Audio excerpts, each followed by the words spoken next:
आजमगढ़ में समाजवादी पार्टी के राष्ट्रीय अध्यक्ष एवं पूर्व मुख्यमंत्री अखिलेश यादव शनिवार को शहर के समीप सिधारी क्षेत्र के तिवारीपुर स्थित पूर्व मंत्री चंद्रदेव राम यादव के आवास पर आयोजित एक वैवाहिक कार्यक्रम में शामिल होने पहुंचे। कार्यक्रम के दौरान उन्होंने मीडिया से बातचीत करते हुए भारतीय जनता पार्टी और प्रदेश सरकार पर कई मुद्दों को लेकर के तीखा हमला बोला। उन्होंने राम मंदिर में कथित चंदा और दान सामग्री की चोरी, भ्रष्टाचार, स्वास्थ्य सेवाओं की बदहाली, कानून व्यवस्था, चुनावी प्रक्रिया तथा विकास कार्यों को लेकर सरकार को घेरा। अखिलेश यादव ने कहा कि मुख्यमंत्री ने अयोध्या के सबसे अधिक दौरे करने का रिकॉर्ड बनाया है, लेकिन उनका सूचना तंत्र इतना कमजोर है कि उन्हें राम मंदिर में कथित चंदा और दान सामग्री की चोरी की जानकारी तक नहीं मिल सकी। उन्होंने कहा कि यदि राम मंदिर जैसी महत्वपूर्ण जगह पर यह स्थिति है तो प्रदेश की तहसीलों, थानों और अस्पतालों की हालात का सहज अंदाजा लगाया जा सकता है। उन्होंने आरोप लगाया कि प्रदेश में भ्रष्टाचार चरम पर है, अस्पतालों में मरीजों को दवाइयां नहीं मिल रही है और थानों व तहसीलों में लोगों को न्याय के लिए भटकना पड़ रहा है। सरकार जनता को बुनियादी सुविधाएं उपलब्ध कराने में विफल रही है और इसका जवाब उसे जनता को देना होगा। राम मंदिर प्रकरण का उल्लेख करते हुए सपा अध्यक्ष ने कहा कि श्रद्धालुओं ने सोना, चांदी, हीरे, जवाहरात सहित कई कीमती वस्तुएं दान की थी। उन दान सामग्रियों के गायब होने का मामला केवल किसी एक व्यक्ति तक सीमित नहीं बल्कि पूरी व्यवस्था से जुड़ा विषय है। उन्होंने कहा कि सरकार को एसआईटी का गठन करना पड़ा, लेकिन अब तक यह स्पष्ट नहीं किया गया कि जांच रिपोर्ट किसे सौंपी गई है। उनका आरोप था कि कार्रवाई केवल छोटे लोगों तक सीमित रही, जबकि बड़े जिम्मेदार लोगों तक जांच नहीं पहुंची। उन्होंने कहा कि इस प्रकरण से देश और दुनिया में सनातन धर्म तथा भारतीय संस्कृति में आस्था रखने वाले करोड़ों लोगों की भावनाएं आहत हुई हैं। उनका कहना था कि श्रद्धालुओं की आस्था के साथ खिलवाड़ करने वाले को प्रभु श्री राम कभी माफ नहीं करेंगे। चुनावी मुद्दों पर बोलते हुए अखिलेश यादव ने कहा कि भाजपा सरकार वन नेशन वन इलेक्शन की बात करती है, लेकिन समय पर पंचायत चुनाव तक नहीं करा पा रही है। उन्होंने सवाल उठाया कि जब सरकार एक साथ चुनाव कराने की बात करती है तो स्थानीय निकाय और पंचायत चुनाव में देरी क्यों हो रही है। उन्होंने भाजपा की चुनावी जीतों का उल्लेख करते हुए कहा कि लोकतांत्रिक संस्थाओं को कमजोर किए जाने की आशंका बढ़ रही है। उन्होंने कहा कि वह किसी को डरा नहीं रहे हैं बल्कि वर्तमान परिस्थितियों को देखते हुए आगाह कर रहे हैं कि यदि लोकतांत्रिक व्यवस्था कमजोर हुई तो भविष्य में लोगों के मतदान के अधिकार पर भी असर पड़ सकता है। सपा अध्यक्ष ने दावा किया है कि वर्ष 2027 के विधानसभा चुनाव में जनता भाजपा को जवाब देगी। उन्होंने कहा कि यदि प्रदेश में समाजवादी पार्टी की सरकार बनती है तो आजमगढ़ सहित पूरे उत्तर प्रदेश में विकास कार्यों को नई गति मिलेगी, किसानों को बेहतर सुविधाएं उपलब्ध कराई जाएगी, विश्व स्तरीय सड़क और हाईवे बनाए जाएंगे तथा युवाओं के लिए रोजगार के नए अवसर सृजित किए जाएंगे। उन्होंने कहा कि आजमगढ़ की बड़ी संख्या में लोग देश विदेश के विभिन्न शहरों में रोजगार और कारोबार करते हैं। बाहर रहने वाले लोग अच्छी तरह जानते हैं कि विकसित क्षेत्र और उत्तर प्रदेश के कई हिस्सों के बीच कितना अंतर है। समाजवादी पार्टी इस अंतर को समाप्त कर प्रदेश को विकास के नए रास्ते पर ले जाने का काम करेगी। वैवाहिक कार्यक्रम में शामिल होने के बाद अखिलेश यादव ने नव दंपति एवं परिवार को शुभकामनाएं दी तथा पार्टी कार्यकर्ताओं से भी मुलाकात की। उनके आगमन को लेकर क्षेत्र में उत्साह का माहौल रहा और बड़ी संख्या में समर्थक कार्यक्रम स्थल पर मौजूद रहे। रिपब्लिक 9 इंडिया से प्रीति चौहान की खास रिपोर्ट। वह एक कार्यक्रम है, उसमें मैं शामिल होने आया हूँ। जी। और मंत्री जी का कोई परिचय नया नहीं है जी। आपके बीच विधायक रहे, मंत्री रहे जी। और लंबा उनका राजनीतिक और सामाजिक उनका संपर्क लोगों के बीच में है। आज जहाँ आप शादी के कार्यक्रम में शामिल हो रहे हैं, वही उसके माध्यम से आपसे भी मिलने का मौका मिल रहा है और हमारी पार्टी के सभी लोगों से मिलने का एक मौका मिल रहा है। और यही हमारे समाज का ताना बाना है कि एक दूसरे की खुशियों में, एक दूसरे के दुख तकलीफ में शामिल होते रहे। लेकिन सच्चाई ये है कि उत्तर प्रदेश की जनता भारतीय जनता पार्टी को हटाने जा रही है जी। भारतीय जनता पार्टी उत्तर प्रदेश में जहां से इन्होंने शुरुआत की और लगातार इतने सालों की सरकार चलाई, उसका हिसाब किताब तो अंतोगत्वा ने देना ही पड़ेगा। और लंबा कार्यकाल, और जब हम आंकड़े देखते हैं महंगाई के, बेरोजगारी के और अन्य पैरामीटर्स, तो दिखाई देता है कि हमारा उत्तर प्रदेश कहाँ पहुंचा दिया। मुख्यमंत्री जी आज भी रोड शो कर रहे हैं, बेंगलोर में रोड शो कर रहे हैं। जब सरकार का जाने का वक्त आ गया, जब सरकार आई थी उस समय भी रोड शो हुए थे, उस समय भी इन्वेस्टमेंट मीट हुई थी। कितने रोजगार मिले, नौकरी मिली, कितना आरक्षण छीना गया, इसका जवाब आने वाले समय में जनता देगी। पीडीए की सरकार, सामाजिक न्याय के राज की स्थापना और उत्तर प्रदेश को खुशहाली के रास्ते पे ले जाने का संकल्प समाजवादी जनता के बीच में लेकर के जा रहे हैं। सर, अयोध्या मामले में चंपत राय और नीतीश का इस्तीफा हुआ, लेकिन कोई कार्रवाई अभी तक नहीं की गई। देखिए, अयोध्या एक आस्था का स्थान है, केवल भारतीयों का नहीं बल्कि दुनिया में जितने भी सनातनी हैं या हमारे भारत की संस्कृति को समझते हैं, उनके लिए एक श्रद्धा के भाव के साथ, एक धार्मिक नगरी होने की वजह से एक भावनात्मक जुड़ाव रहा है। और ये जो खबरें आई हैं और जो जानकारी सूचनाएं मिल गई, और सरकार को झुक करके उन्हें एसआईटी बनानी पड़ी। और एसआईटी की रिपोर्ट किसको दी गई, ये भी एक प्रश्न चिन्ह है कि एसआईटी बनी और एसआईटी की रिपोर्ट किसको दी गई। और उसके बाद जो कार्रवाई हो रही है, पूरे देश की जनता दुखी है और जो घटना हुई है वो बहुत ही निंदनीय है। कोई 2014 से पहले भाजपा चिल्ला रही थी कि हिंदू खतरे में है, लेकिन अब 2026 में भगवान भी खतरे में है, क्या कहेंगे? लोगों को पहले भी यही था भावना कि ये धर्म से ज्यादा धन की तरफ ध्यान देते हैं। इनके लिए धन ही धर्म है, धर्म बाद में, पहले धन। और ये जो हुआ है व्यवहार, ये बहुत चिंताजनक है। तो हमारी आस्था के साथ खिलवाड़ है। किसी व्यक्ति की बात नहीं होनी चाहिए। अब बताइए, मुख्यमंत्री जी हफ्ते में कितनी बार जाते थे? अगर मुख्यमंत्री प्रदेश के वर्ल्ड रिकॉर्ड बना रहे हो अयोध्या जाने का, मुख्यमंत्री जी ये दावा करते हैं कि वर्ल्ड रिकॉर्ड बनाया उन्होंने उस स्थान पे जाने का, लेकिन क्या सूचना तंत्र था? क्या उनकी जानकारी में नहीं था? अगर ये उनकी जानकारी में नहीं था, जो पूरे प्रदेश में भ्रष्टाचार फैला हुआ है, या जिस तरह की महंगाई है, या जिस तरह के आम जनता को इलाज के लिए, दवाई के लिए तहसील में, थाने में जो फेस करना पड़ रहा है, तो मुख्यमंत्री तो खुद ही स्वीकार कर रहे हैं। अगर गिरफ्तारी हुई है और जो सूचना मिल रही है कि इतने लाख रुपए निकले, कभी कंडों में कुछ ऐसे जेवरात हैं, लोगों ने, सिंधी समाज ने आरोप लगाया कि हमने तो इतनी चांदी की शिला दी थी, या आप मान लीजिए डायमंड दिया था, या गुप्त दान था।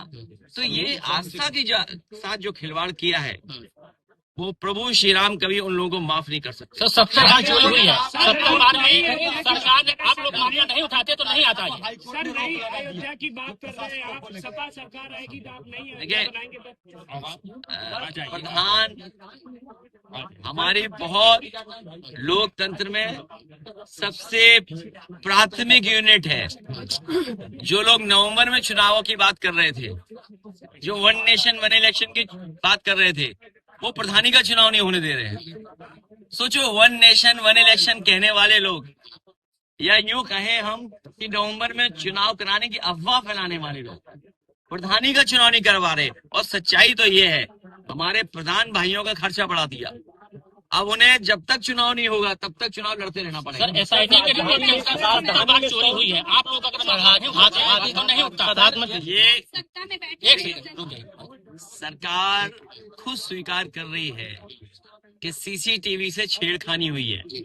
सीसीटीवी से छेड़खानी तो हुई है, लेकिन सीसी कितना वसूला गया है? सीसी का मतलब चढ़ावा चोरी, सीसी का मतलब चंदा चोरी।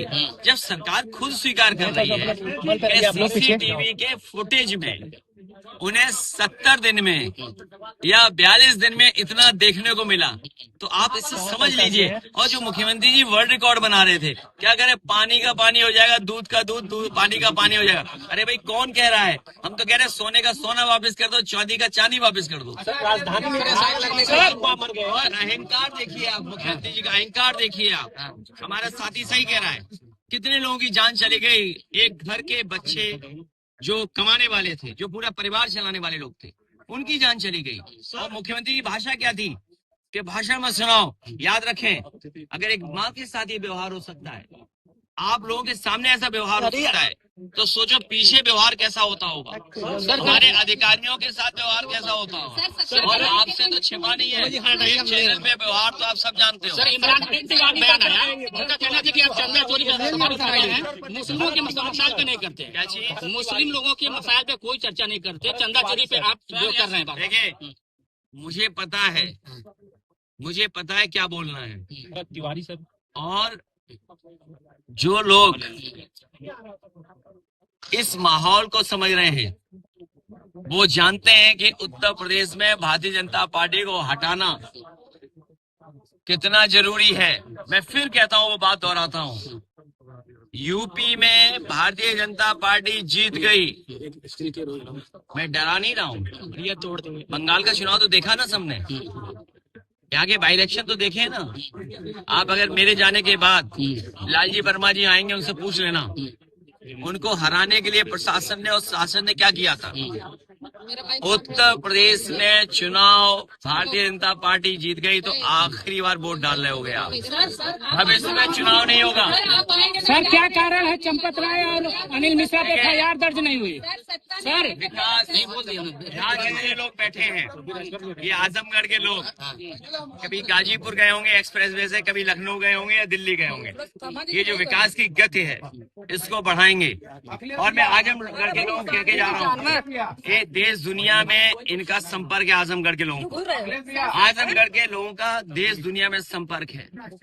यहाँ के लोग दुनिया में बहुत सारे देशों में काम कर रहे हैं, वो खुद महसूस करते होंगे कि दुनिया कहाँ है, आजमगढ़ कहाँ है, या यूपी कहाँ हो, देश कहाँ है। मैं आजमगढ़ के लोगों को भरोसा दिला सकता हूँ कि अगर वर्ल्ड क्लास एक्सप्रेसवे बनाने का काम दिया था, समाजवादियों ने एक दिशा दी थी विकास को, अन्य काम भी दिए थे। भविष्य में आजमगढ़ को सभी आधुनिक और समय के हिसाब से सुविधाएं देने के लिए समाजवादी पार्टी कितना भी बजट खर्च होगा आजमगढ़ के लिए करेंगे। ओपी राजभर का बयान आया, गवर्नमेंट टूट होगी। ये मैं इसलिए बहुत ज्यादा नहीं बोलना चाहता हूँ। एनकाउंटर में अगर मुख्यमंत्री से मिलने के बाद अगर कोई परिवार की बहन संतुष्ट नहीं है, अगर वो बहन संतुष्ट नहीं है, इसका मतलब सरकार पे भरोसा नहीं है।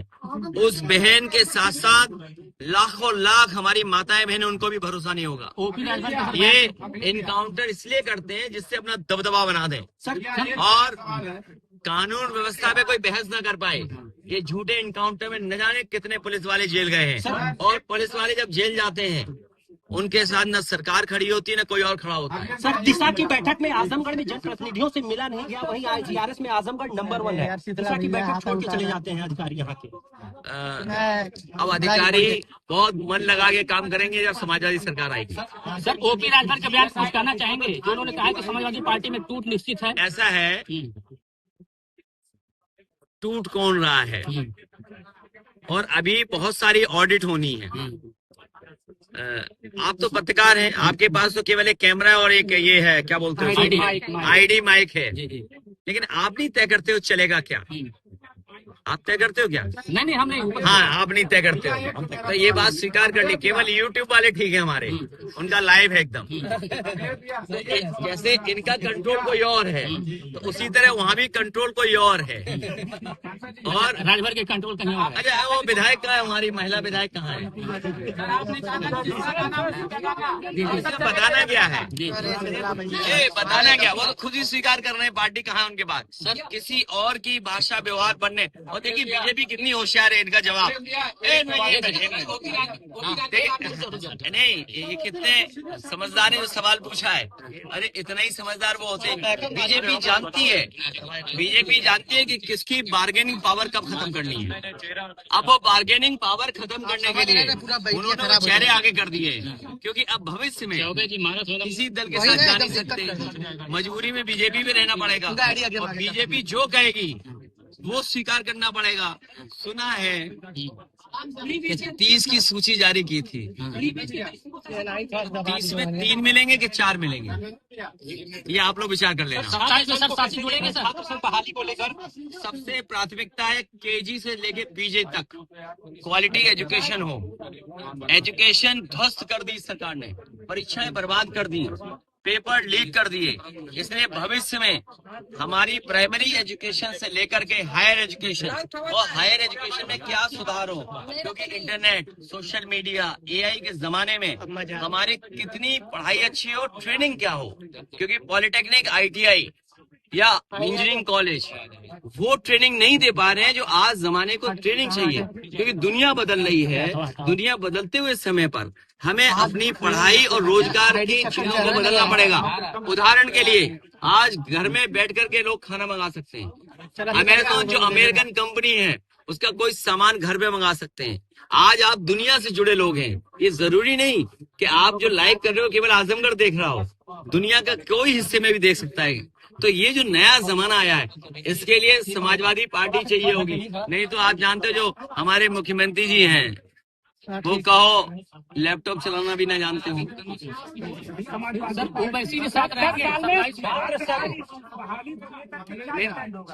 मैंने आपसे कहा कि स्टूडेंट्स पहली प्राथमिकता है उनकी पीजी से केजी पढ़ाई। और मैं जो ये सवाल बार बार पूछ रहे हैं, मैं आपसे भी कहूंगा, अगर आप शासन से जुड़े रहे होंगे तो आप अपने नाम धर्मेंद्र जी को लिखा देना, या हमारी पार्टी के किसी नेता को नाम लिखा देना। नहीं, मैं ऑक्सफोर्ड, कैम्ब्रिज या जिन यूनिवर्सिटियों में स्टूडेंट यूनियन है या किस तरह स्टूडेंट यूनियन फंक्शन करती है, वर्ल्ड की टॉप 7 यूनिवर्सिटीज, वर्ल्ड की टॉप 7 यूनिवर्सिटीज स्टूडेंट्स के बीच में कैसे तालमेल बनाती हैं, कैसे यूनियन चलती हैं। मैं अपने आजमगढ़ के 2 पत्रकारों को आज ही अपॉइंट कर रहे हैं कि जब समाजवादी सरकार बनेगी तो उस डेलीगेशन में ये मेंबर्स होंगे। सर 90,000 स्कूल बंद हो गए, क्या कहना चाहिए? 90,000 नहीं, यहाँ पर 1,000 बंद हो गए हुए आजमगढ़ में। ओवैसी रहेंगे साथ में, ओवैसी साथ रहेंगे 27 में। जो इंडिया गठबंधन जो ओवैसी ये तुम यार, जिसका गाना उसका दाना कब तक चलाओगे अफसाना है। जिसका गाना उसका जिसका दाना उसका गाना कब तक चलाओगे ये अफसाना। अरे भाई तुम डॉलर पे नहीं पूछोगे। आज आजमगढ़ में चाय कितनी महंगी होगी बताओ? 10 रुपए की चाय है। अरे नहीं, कहाँ मिली 10 की? राजदूत ने मोदी जी की तारीफ की है, उन्होंने कहा 10 रुपए कहाँ मिली बताओ? हम चले तुम्हारे संग पीने। यही आजमगढ़ छोटा वाला कब मिला? बहुत छोटा, एक बार पिया फेंक दिया, बीड़ी की तरह, एकदम बीड़ी की तरह। एक बार पिया बीड़ी फेंक दी। ये महंगाई की वजह से ये हो रहा है। देखिए, अरे रुक जाओ ना एक मिनट, ये हमारा पत्रकार बहुत सीनियर है। अभी बीजेपी को समाजवादियों ने हराया है, इसलिए आप छेड़खानी मत करिए। पीडीए की ताकत, सामाजिक न्याय का रास्ता, पीडीए के सरकार की स्थापना और सामाजिक न्याय के राज की स्थापना करने का काम हम लोग करेंगे और उसी दिशा में हम लोग काम करेंगे। 27 में कुछ नए साथी जुड़ेंगे सर? 27 में कुछ नए लोग जुड़ेंगे सहयोगी आपके? अगर कोई पत्रकार जुड़ना चाहेगा जरूर जोड़ेंगे। नहीं, कोई गठबंधन पार्टी से जो रास्ता हम लोगों ने तय कर लिया पीडीए का, उसी रास्ते पर और मजबूत करेंगे और मजबूत करके आगे बढ़ेंगे। मेरा सवाल है, पूछिए। आखिर आप क्या करेंगे? जो 3 ऐसे सवाल हो तो आप उस पर अमल करेंगे और वो जनता के हित में हो, आप क्या मूड बनाए? 3 सवाल मेरा है, 3 काम ऐसा क्या करेंगे? ये जो वर्ल्ड क्लास इंफ्रास्ट्रक्चर दिया है मैंने और समाजवादियों ने, इसी तरह का वर्ल्ड क्लास इंफ्रास्ट्रक्चर से उत्तर प्रदेश को खुशहाली के रास्ते पे ले जाएंगे। एक, समाजवादियों ने डिजिटल डिवाइड खत्म करने के लिए घर घर लैपटॉप पहुंचाया। आने वाले समय में इसमें बहुत सारी नौकरियां, बहुत सारे रोजगार जो सेकंड लेवल के हैं, उस दिशा में हमें पॉलिटेक्निक, ITI, इंजीनियरिंग कॉलेज या हमारे इंटरमीडिएट या हमारे और संस्थाओं को बेहतर करना पड़ेगा, करेंगे। शिक्षा की गुणवत्ता बढ़ा करके हमें अपने टीचर्स की ट्रेनिंग करानी पड़े, करा करके अपने बच्चों का, नौजवानों का भविष्य को बेहतर करेंगे। और तीसरा काम हमारी रीढ़ है किसान खेती।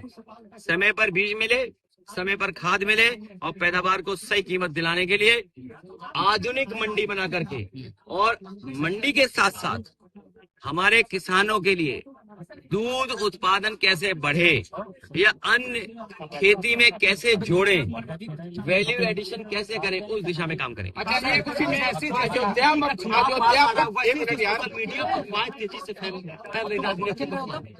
देखिए, ये जो सोशल मीडिया पे भाई बीजेपी पे संसाधन है, पैसा है, बीजेपी पे पैसा है, पैसे की ताकत से वो भ्रष्टाचार करते हैं और भ्रष्टाचार से सरकार बनाते हैं और सरकार बना के फिर भ्रष्टाचार करते हैं। तो बात समझ गए ना आप? तो हमें कहीं ना कहीं कड़ी तोड़नी पड़ेगी, जनता का साथ लेना पड़ेगा। अयोध्या प्रकरण पे आपका एक्शन क्या होगा जब आप 27 में आएंगे? इस तरह के मामलों में आप किस तरह का भगवान श्री राम मर्यादा पुरुषोत्तम जी के अयोध्या को इन्होंने बिगाड़ दिया, अयोध्या की छवि खराब कर दी है। समाजवादी सरकार बनने पर अयोध्या वासियों को और आसपास के उत्तर प्रदेश की जनता को और दुनिया के सनातनियों को मैं ये भरोसा दिला सकता हूँ कि दुनिया के बहुत सारे शहर मैंने देखे हैं, बहुत सारे शहर देखे जो सुविधाएं उनके अंदर हैं, हम और आप कल्पना नहीं कर सकते। अयोध्या वासियों को धार्मिक नगरी के साथ साथ मैं ये भरोसा दिलाता हूं कि सुविधाओं के साथ साथ उस शहर को और कैसे धार्मिक रूप से डेवलप करें, जिससे कि लोग जुड़े, दूरियां ना बनाएं, उस दिशा में काम करें। सरकार से किया है उसके बारे में भी मैं ये कहना चाहता हूं कि अयोध्या नगरी को मैं सत्यनिष्ठा से, धार्मिक निष्ठा से ये बताना चाहता हूं, कहना चाहता हूं, आधुनिक शहर की जगह साथ साथ सुविधा कैसे वहाँ के लोगों को मिले, उस दिशा में काम करें।